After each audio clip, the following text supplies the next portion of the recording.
में कांग्रेस की सरकार राज्य के लिए अलग झंडा बनाने के चक्कर में न सिर्फ बीजेपी के निशाने पर है बल्कि कुछ बड़े सवालों में भी घिरने लगी है। आज राजधानी बेंगलुरु में केसरिया और पीले रंग का बहुत बड़ा झंडा सड़कों पर फैलाया गया। इस झंडे के नीचे हजारों की तादाद में लोग खड़े थे। कर्नाटक की सिद्धरामैया सरकार कह रही है कि राज्य की पहचान के लिए अलग से एक झंडा होना चाहिए और इसी की नुमाइश आज की गई। सरकार की इस कोशिश का बीजेपी राज्य में जमकर विरोध कर रही है और कह रही है कि ये न सिर्फ राष्ट्रीय ध्वज का अपमान है बल्कि देश में बंटवारे की एक अलग मानसिकता भी पैदा करने की कोशिश है। आज केंद्रीय गृह मंत्रालय ने राज्य सरकार की इस कोशिश को गलत मानते हुए रोक लगा दी है और कांग्रेस आलाकमान ने इससे खुद को अलग भी कर लिया है। कहा यह जा रहा है कि कर्नाटक में अगले साल जो विधानसभा चुनाव होने वाले हैं उसके लिए मुख्यमंत्री सिद्धरामैया की भावनाएं भड़काने और भुनाने में लगे हुए हैं। उन्होंने 9 लोगों की एक कमेटी भी इस बात के लिए बना दी है कि वो ये बताए कि कर्नाटक की पहचान के लिए एक अलग झंडा होना चाहिए या नहीं। लेकिन देश भर में जिस तरीके से इसका विरोध हो रहा है उससे सिद्धरामैया के मंसूबों पर पानी भी फिर सकता है।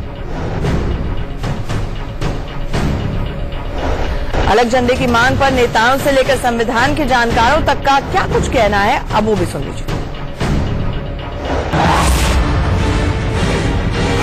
Is there any provision in the Constitution which is prohibiting a state to have its own flag? Any provision in the Constitution? क्या सोनिया जी और राहुल जी इससे सहमत हैं कि भिन्न भिन्न राज्यों के भिन्न भिन्न पताके अर्थात फ्लैग होने चाहिए? इस पे सोनिया जी और राहुल जी अपना मत स्पष्ट करें। अब देखिए, जम्मू कश्मीर को मिसाल बना के अगर कोई स्टेट ये कहे कि उसका फ्लैग होना चाहिए चूंकि कश्मीर का है तो शायद वो ठीक नहीं होगा। अगर उसके लिए कोई और तर्क दिया गया है तो मुझे मालूम नहीं है। हमारे संविधान के खिलाफ है और ऐसी मांग करने वाली कोई भी सरकार हो तुरंत बर्खास्त होनी चाहिए और वहां राष्ट्रपति शासन लागू होना।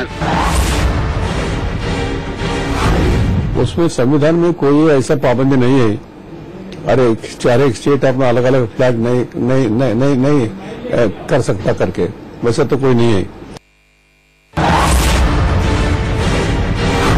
अलग झंडे की मांग को लेकर कर्नाटक में कुछ लोग सियासी नाटक कर रहे हैं, लेकिन इस मामले के सामने आने से कर्नाटक की सियासत में हलचल मच गई है। वहीं बीजेपी इस मुद्दे को राष्ट्रवाद से जोड़कर कांग्रेस सरकार पर निशाना साध रहे हैं। कैमरामैन हरीश के साथ सगाई राज, इंडिया न्यूज, बेंगलुरु।